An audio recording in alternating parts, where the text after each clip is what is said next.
ሰላም ሰላም እንዴት ናችሁ? ውድ የቻናል ስም ቤተሰቦች በያላችሁበት ሰላማችሁ ይብዛ። ዛሬ ደግሞ ይዤላችሁ የመጣሁት ባለ ሶስት ሆሄ ወይም ፊደል ቃል ምስረታ ነው። ባለ ሶስት ፊደሎችን ተጠቅሜ ቃል እየመሰረቱ የማሳያችሁ ይሆናል ማለት ነው። በመጀመሪያ ግን ቪዲዮውን ላይክ፣ ሼር እና ሳብስክራይብ አድርጋችሁ ጀምሩ። እዚህ ላይ የተለያዩ ቃላቶችን መስርቼላችኋለሁ። በአካባቢያችን ሁሌ የምንጠቀምባቸው ናቸው። አዲስ ያልሆኑ እኛ በተለምዶ ሁሌ የምንጠቀምባቸው ዘወትር በአካባቢያችን ያሉ ቃላቶች ናቸው። እነዚህን በደንብ አድርጌ የማሳያቸው ይሆናል። አሁን ቀጥታ ወደ ቪዲዮ እንሂድ። ኦኬ፣ ምን ይላል ከዚህ ላይ? ባለ ሶስት ሆሄ ወይም ፊደል ቃላት ምስረታ ይላል። ባለ ሶስት ሆሄ ወይም ፊደል ቃላት ምስረታ።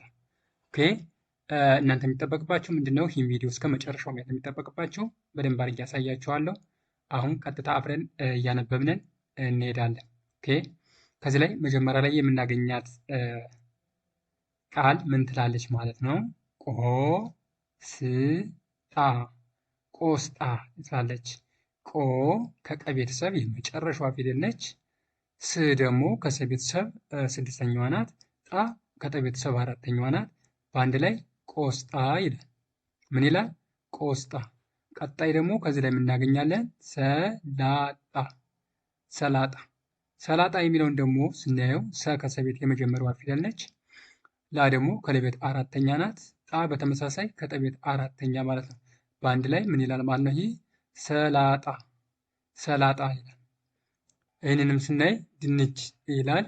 ድንች የሚለውንም ስናይ ድ ከደቤት ስድስተኛ ነች። ንም ከነቤት ስድስተኛ ነች። ችም ከቸቤት ስድስተኛ ነች። በአንድ ላይ ምን ይላል ማለት ነው? ይህ ድንች ይላል፣ ድንች ይላል። ቀጣይ ደግሞ ከዚህ ላይ ምን አለ? ካሮት፣ ካሮት ይላል። ካሮት የሚለውን ስናይ ደግሞ ካ ከከቤት አራተኛ ነች። ች ደግሞ ሮ ከረቤት መጨረሻ ፊደል ነች፣ ሰባተኛ ማለት ነው። ት ደግሞ ከተቤት ስድስተኛ ፊደል ናት። እነዚህን በአንድ ላይ በማድረግ ካሮት የሚል ቃል መመስረት እንችላለን ማለት ነው። ቀጣይ ወደዚህኛው ስንመጣ ደግሞ ምን ይላል? ይህ ዘመን፣ ዘመን ይላል። ይህ ዘመን የሚለውን ስናይ ደግሞ ዘ ከዘቤት የመጀመሪያዋ ፊደል ናት። መም ከመቤት የመጀመሪያዋ ፊደል ነች። ን ደግሞ ከነቤት ስድስተኛ ፊደል ነች። እነዚህን በአንድ ላይ በማድረግ ዘመን የሚል ቃል መመስረት እንችላለን። ቀጣይ ደግሞ የምናገኛለን ማለት ነው። ይህ ባህር፣ ባህር ይላል። ባህር የሚለውን ስናይ ደግሞ ባ ከበቤት አራተኛ ነች። ህ ደግሞ ከሀቤት ስድስተኛ፣ ር ከረቤት ስድስተኛ ነች። እነዚህን ፊደሎች በአንድ ላይ አገጣጥመን ባህር፣ ባህር የሚል ቃል መመስረት እንችላለን ማለት ነው። ቀጣይ ደግሞ ከዚህ ላይ ምን አለ? ጎመን፣ ጎመን ይላል። ጎመን የሚለውን ስናይ ደግሞ ጎ ከገቤት የመጨረሻዋ ፊደል ነች። መ ደግሞ ከመቤት የመጀመሪያዋ ነች። ን ደግሞ ከነቤት ስድስተኛ። እነዚህን እያንዳንዱ ያሉ ፊደላትን በአንድ ላይ አድርገን ምን የሚል ቃል እንመሰርታለን ማለት ነው? ጎመን የሚል ቃል መመስረት እንችላለን ማለት ነው። እነዚህን የተለያዩ ፊደላት በአንድ ላይ አድርገን ጎመን የሚል ቃል መመስረት ይቻላል። ቀጣይ ደግሞ እዚህ ላይ ምን አለ? ሄለን፣ ሄለን ይላል። ሄለን የሚለውን ደግሞ ስናይ ሄ ከሀ ቤት አምስተኛ ነች። ለ ደግሞ ከለቤት የመጀመሪያ ነች። ን ደግሞ ከነቤት ስድስተኛ ነች። እነዚህን የተለያዩ ፊደላት በአንድ ላይ አድርገን ሰብሰብ አድርገን ስንጽፋቸው ሄላን የሚል ትርጉም ያለው ቃል ይሰጠናል ማለት ነው። ቀጣይ ደግሞ ከዚህ ላይ ምን አለ? ራሄል፣ ራሄል ይላል። ራሄል የሚለውን ስናይ ደግሞ ራ ከረቤት አራተኛ ነች። ሄ ደግሞ ከሀቤት አምስተኛ ነች። ል ደግሞ ከለቤት ስድስተኛ ነች።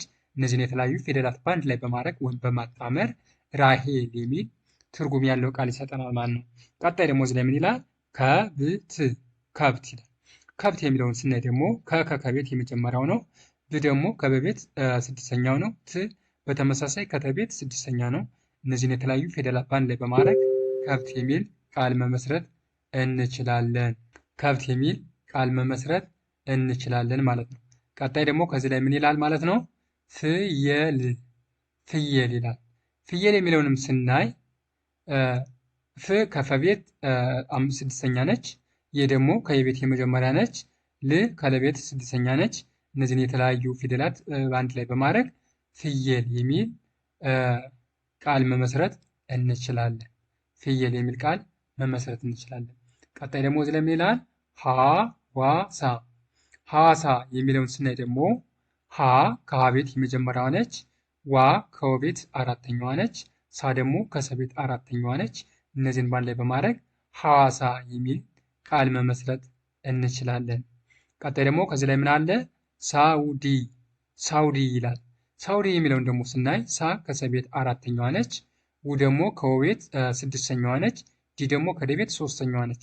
እነዚህን የተለያዩ ፊደላት በአንድ ላይ በማድረግ ሳውዲ የሚል ትርጉም ያለው ቃል እናገኛለን ማለት ነው። ቀጣይ ከዚህ ላይ ደግሞ ምን ይላል? ነብር። ነብር የሚለውን ደግሞ ስናይ ነ ከነ ቤት የመጀመሪያ ነች። ብ ደግሞ ከበቤት ስድስተኛ፣ ርም በተመሳሳይ ከረቤት ስድስተኛ ነች። እነዚህን እያንዳንዱ ያሉ ፊደላት ወይም ከተለያየ ቦታ ያሉ ፊደላትን አምጠን በአንድ ላይ አድርገን ነብር የሚል ትርጉም ያለው ቃል ማግኘት እንችላለን። ኦኬ። ቀጣይ ደግሞ ከዚህ ላይ ምን ይላል? ቀበሮ። ቀበሮ የሚለውን ስናይ ደግሞ ቀ ከቀቤት የመጀመሪያ ፊደል ነች። በደግሞ በተመሳሳይ ከበቤት የመጀመሪያ ፊደል ነች። ሮ ከረቤት የመጨረሻ ፊደል ወይም ሰባተኛ ፊደል ነች። እነዚህን አንድ ላይ በማድረግ ቀበሮ የሚል ትርጉም ያለው ቃል ማግኘት እንችላለን ማለት ነው። ምን ይላል? ቀበሮ የሚል ትርጉም ያለው ቃል እናገኛለን። ከዛ ደግሞ ምን ይላል? ስፍራ። ስፍራ ይላል። ደግሞ ከዚህ ላይ ምን ይላል ማለት ነው? ማጤን። ማጤን ይላል። ማጤን የሚለውን ደግሞ ስናይ ደግሞ ማ ከመቤት አራተኛ ነች። ጤ ከጠቤት አምስተኛ ነች። ን ደግሞ ከነቤት ስድስተኛ ነች። እነዚህን በአንድ ላይ በማድረግ ማጤን የሚል ትርጉም ያለው ቃል እናገኛለን። ምን ይላል? ማጤን። ማጤን ይላል ማለት ነው። ቀጣይ ደግሞ ከዚህ ላይ ምን አለ? ሳሙና። ሳሙና የሚለውን ስናይ ደግሞ ሳ ከሰቤት አራተኛ ነች። ሙ ደግሞ ከመቤት ሁለተኛ ነች። ና ደግሞ በተመሳሳይ ከነቤት አራተኛ ነች። እነዚህን የተለያዩ ፊደላት በአንድ ላይ በማድረግ ሳሙና የሚል ትርጉም ያለው ቃል ማግኘት እንችላለን ማለት ነው። ቀጣይ ደግሞ ከዚህ ላይ ምን ይላል? ኮረና። ኮረና። ኮረና ይላል። ኮ ከከቤት የመጨረሻዋ ነች፣ ሰባተኛዋ ማለት ነው። ረ ደግሞ ከረቤት የመጀመሪያዋ ነች። ና ከነቤት አራተኛዋ። እነዚህን የተለያዩ ፊደላት በአንድ በማድረግ ኮረና የሚል ትርጉም ያለው ቃል ማግኘት እንችላለን ማለት ነው። ቀጣይ ደግሞ ከዚህ ላይ ምን አለ? ተገቢ ይላል። ምን ይላል? ተገቢ። ተገቢ የሚለውን ስናይ ደግሞ ተ የመጀመሪያ ፊደል ነች ከተ ቤተሰብ ማለት ነው። ገ ደግሞ ከገ ቤተሰብ የመጀመሪያ ነች። ቢ ከበ ቤተሰብ ሶስተኛ ነች ማለት ነው። እነዚህን ምን ይላል ማለት ነው? ተገቢ የሚል ትርጉም ያለው ቃል ማግኘት እንችላለን። ቀጣይ ደግሞ ከዚህ ላይ ምን ይላል ማለት ነው? ወራት። ወራት ይላል። ወራት የሚለውን ስናይ ደግሞ ወ የመጀመሪያ ፊደል ነች። ራ ደግሞ አራተኛ ከረቤት፣ ስ ደግሞ ከተቤት ስድስተኛ ነች። እነዚህን አንድ ላይ በማድረግ ወራት። ወራት የሚል ትርጉም ያለው ቃል እናገኛለን ማለት ነው። ቀጣይ ደግሞ ምን ይላል ከዚህ ላይ? ቋንቋ። ቋንቋ ይላል። ቋንቋ የሚለውን ስናይ ደግሞ ቋ ዲቃላ ሆሄ ወይም ውስብስብ ፊደል የምትባል ነች። ከቀ ስምንተኛ ደረጃ ላይ የምትገኝ ናት ማለት ነው። ከስሙ እንደምንረዳው ዲቃላ ሆሄ ማለት ከሁለት ፊደል ተዳቅሎ የመጣ ማለት ነው። ከማና ከማል ከቁና ከዋ ተዳቅሎ የመጣ ፊደል ቋ ናት ማለት ነው።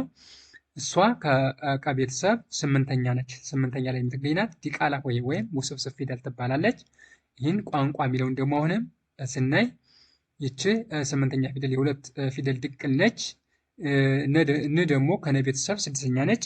ይችን በተመሳሳይ ዲቃላ ወይም ውስብስብ ፊደል ነች ማለት ነው። በአንድ ላይ ምን ይላል ማለት ነው? ቋንቋ ይላል። ይቺ ከቁና ከዋ፣ ይችን በተመሳሳይ ከቁና ከዋ ከሁለቱም ተዳቅለው የመጡ ናቸው። በአንድ ላይ ግን ስንጽፋቸው እንዳሉ ማለት ነው ቋንቋ የሚል ትርጉም ያለው ቃል ይሰጡናል ማለት ነው። ኦኬ። ቀጣይ ደግሞ ከዚህ ላይ የምናገኛለን ጤነኛ። ጤነኛ ይላል። ጤነኛ የሚለውን ስናይ ደግሞ ጤ ከጠ ቤተሰቦች አምስተኛ ነች። እነ ደግሞ የመጀመሪያ ፊደል ነች ከነ ቤተሰብ ማለት ነው። እኛ ደግሞ ከኛ ቤተሰብ አራተኛ ደረጃ ላይ ትገኛለች። እነዚህን በአንድ ላይ አድርገን ጤነኛ የሚል ትርጉም ያለው ቃል መመስረት እንችላለን ማለት ነው። ምን ይላል? ጤነኛ ይላል። ወደ ቀጣዩ ስንሄድ ውርስ ይላል። ውርስ። ውርስ የሚለውን ስናይ ደግሞ ው ስድስተኛ ፊደል ከወ ቤተሰብ ነች። ር ደግሞ ከረ ቤተሰብ ስድስተኛ ነች። በተመሳሳይ ስም በተመሳሳይ ከሰ ቤተሰብ ስድስተኛ ነች። እነዚህን የተለያዩ ፊደላት በአንድ ላይ ጠርቀን በማድረግ ውርስ የሚል ትርጉም ያለው ቃል መመስረት ይቻላል ማለት ነው። ኦኬ። ከዚህ ላይ ደግሞ ምን ይላል? ጽዳጅ። ጽዳጅ ይላል። ጽ ከጸ ቤተሰብ ስድስተኛ፣ ዳ ደግሞ ከደ ቤተሰብ አራተኛ፣ ጅ ከጀ ቤተሰብ ስድስተኛ በአንድ ላይ ምን ይላል ማለት ነው? ጽዳጅ የሚል ቃል ማግኘት እንችላለን። ኦኬ ቀጣይ ደግሞ እዚህ ላይ ምን ይላል? ችግር ችግር ይላል። ችግር የሚለውን ስናይ ደግሞ ቺ ከቸ ቤት ስድስተኛ ነች። ግ ደግሞ ከገ ቤት እንዲሁ በተመሳሳይ ስድስተኛ ነች። ርም በተመሳሳይ ከረ ቤተሰብ ስድስተኛ ነች። እነዚህን አንድ ላይ በማድረግ ችግር የሚል ትርጉም ያለው ቃል ማግኘት ይቻላል ማለት ነው። ኦኬ ቀጣይ ስነት ደግሞ እዚህ ላይ ምን ይላል? ዘነበ ይላል። ዘነበ ይላል። ዘነበ የሚለውን ስናይም ዘ ከዘ ቤተሰቦች የመጀመሪያ ነች። ነም በተመሳሳይ ከነ ቤተሰቦች የመጀመሪያ፣ በም በተመሳሳይ ከበ ቤተሰቦች የመጀመሪያ። እነዚህን የመጀመሪያ ድምፆች አንድ ላይ ሰብሰብ በማድረግ ዘነበ የሚል ትርጉም ያለው ቃል ማግኘት ይቻላል ማለት ነው። ዘነበ የሚል ትርጉም ያለው ቃል ማግኘት ይቻላል። ቀጣይ ደግሞ ምን ይላል ከዚህ ላይ? አቧራ ይላል። አቧራ አቧራ የሚለውን ስናይም በተመሳሳይ አ ከአ ቤተሰቦች የመጀመሪያ ነች። ባ ደግሞ ከበ ቤተሰቦች አራተኛ ነች። ራም በተመሳሳይ ከረ ቤተሰቦች አራተኛ ነች። እነዚህን የተለያዩ ፊደላት አንድ ላይ በማድረግ አንድ ላይ ሰብሰብ አድርገን በመጻፍ አቧራ የሚል ትርጉም ያለው ቃል እናገኛለን። ኦኬ ቀጣይ ደግሞ ከዚህ ላይ ስንሄድ ምን ይላል ከዚህ ላይ? ደከመ ይላል። ደከመ ይላል። ደከመ የሚለውን ስናይ ደግሞ ደ ከደ ቤተሰቦች የመጀመሪያ ነው። ከም ከቤተሰቦች የመጀመሪያ ነው። መም ከመቤተሰቦች የመጀመሪያ ነው። እነዚህን አንድ ላይ በማድረግ ደከመ ይላል ማለት ነው። ደከመ ይላል። ቀጣይ ደግሞ ከዚህ ላይ ምን አለ ማለት ነው? ቆሸሸ። ቆሸሸ የሚለውን ስናይ ደግሞ ቆ ከቀ ቤተሰቦች የመጨረሻ ነች፣ ሰባተኛ ማለት ነው። ሸ ደግሞ ከሸ ቤተሰብ የመጀመሪያ፣ ይችን በተመሳሳይ ከሸ ቤተሰብ የመጀመሪያ። እነዚህን ፊደላት በአንድ ላይ በማድረግ ቆሸሸ የሚል ትርጉም ያለው ቃል መጻፍ ይቻላል። ቀጣይ ደግሞ ከዚህ ላይ ምን አለ? ደወል። ደወል ይላል። ደወል የሚለውን ስናይ ደግሞ በተመሳሳይ ደ ከደ ቤተሰቦች የመጀመሪያ፣ ወ ከወ ቤተሰቦች የመጀመሪያ፣ ል ደግሞ ከለ ቤተሰቦች ስድስተኛ። እነዚህን የተለያዩ ፊደላት አንድ ላይ በማድረግ ደወል የሚል ትርጉም ያለው ቃል መመስረት ይቻላል። ቀጣይ ደግሞ ከዚህ ላይ ምን ይላል ማለት ነው? አታሞ። አታሞ ይላል። አታሞ የሚለውን ስናይ ደግሞ አ ከአ ቤተሰብ የመጀመሪያ፣ ታ ከተ ቤተሰብ አራተኛ፣ ሞ ደግሞ ከመ ቤተሰብ ሰባተኛ ነች ማለት ነው። እነዚህን አንድ ላይ በማድረግ አታሞ የሚል ትርጉም ያለው ቃል መመስረት ይቻላል። ቀጣይ ምን አለ ከዚህ ላይ? ክራር ይላል። ክራር የሚለውን ስናይ ደግሞ ከከ ቤተሰቦች ስድስተኛ ናት። ራ ደግሞ ከረ ቤተሰቦች አራተኛ ነች። ርም በተመሳሳይ ከረ ቤተሰቦች ስድስተኛ ናት። እነዚህን አንድ ላይ በማድረግ ክራር የሚል ትርጉም ያለው ቃል ማግኘት ይቻላል። ቀጣይ ደግሞ ምን ለማለት ነው ከዚህ ላይ? ዋዜማ። ዋዜማ ይላል። ዋዜማ የሚለውን ስናይ ደግሞ ዋ ከወ ቤተሰቦች አራተኛ ነው። ዜ ደግሞ ከዘ ቤተሰቦች አምስተኛ ነው። ማ ደግሞ ከመ ቤተሰቦች አራተኛ ነው። እነዚህን የተለያዩ ፊደላት አንድ ላይ በማድረግ ምን የሚል ቃል መመስረት እንችላለን ማለት ነው? ዋዜማ የሚል ቃል መመስረት እንችላለን። ኦኬ ቀጣይ ደግሞ የምናገኘው ይህ ምንድን ይላል ማለት ነው? ጀመረ። ጀመረ የሚለውን ስናይ ደግሞ ጀ ከጀ ቤተሰቦች የመጀመሪያ ነው። መ ከመ ቤተሰቦች የመጀመሪያ፣ በተመሳሳይ ረ ከረ ቤተሰቦች የመጀመሪያ። እነዚህ ሁሎችም የመጀመሪያ ፊደሎች ናቸው። እነዚህን አንድ ላይ በመደርደር ስርዓት ባለው መልኩ በመደርደር ጀመረ የሚል ትርጉም ያለው ቃል ማግኘት እንችላለን ማለት ነው። ቀጣይ ደግሞ ከዚህ ላይ ምን አለ? አረሰ። አረሰ ይላል። አ ከአ ቤተሰቦች የመጀመሪያ፣ ረም በተመሳሳይ ከረ ቤተሰቦች የመጀመሪያ፣ ሰም ከሰ ቤተሰቦች የመጀመሪያ። እነዚህን የመጀመሪያ ድምፆች ስርዓት ባለው መልኩ ስንደረድራቸው አረሰ የሚል ትርጉም ያለው ቃል ይሰጡናል ማለት ነው። ምን ይላል ማለት ነው? አረሰ ይላል። ቀጣይ ደግሞ ማን እናገኛለን ማለት ነው? ከዚህ ላይ አረሱ ይላል። ደግሞ አረሱ። አረሱ ይህንም ስናይ አ ከአ ቤተሰቦች የመጀመሪያ ነው። ረም ከረ ቤተሰቦች የመጀመሪያ፣ ሱ ደግሞ ከሰ ቤተሰቦች ሁለተኛ ማለት ነው። እነዚህም የተለያዩ ፊደላት በአንድ ላይ ስርዓት ባለው መልኩ ስንደረድራቸው አረሱ የሚል ትርጉም ያለው ቃል ይሰጠናል። ምን ይላል ማለት ነው? አረሱ የሚል ትርጉም ያለው ቃል ይሰጠናል ማለት ነው። ቀጣይ ደግሞ ከዚህ ላይ ምን አለ ማለት ነው? አረመ። አረመ ይላል። አረመ የሚለውን ስናይ አ ከአ ቤተሰቦች የመጀመሪያ ነው። ረም ከረ ቤተሰቦች የመጀመሪያ፣ መ ከመ ቤተሰቦች የመጀመሪያ። እነዚህን የመጀመሪያ ድምፆች ስርዓት ባለው መልኩ ስንደረድራቸው አረመ የሚል ትርጉም ያለው ቃል ይሰጡናል። ቀጣይ ከዚህ ላይ ደግሞ ምን ይላል ማለት ነው? አረሙ። አረሙ ይላል። ይህንንም ስናይ አ ከአ ቤተሰቦች የመጀመሪያ፣ ረም ከረቤተሰቦች የመጀመሪያ፣ ሙ ደግሞ ከመቤተሰቦች ሁለተኛ ነው ማለት ነው። እነዚህን የተለያዩ ፊደላት ስርዓት ባለው መልኩ ስንደረድራቸው አረሙ የሚል ትርጉም ያለው ቃል ይሰጠናል። ምን ይላል ማለት ነው? አረሙ ይላል። ኦኬ ቀጣዩ ላይ እንየው።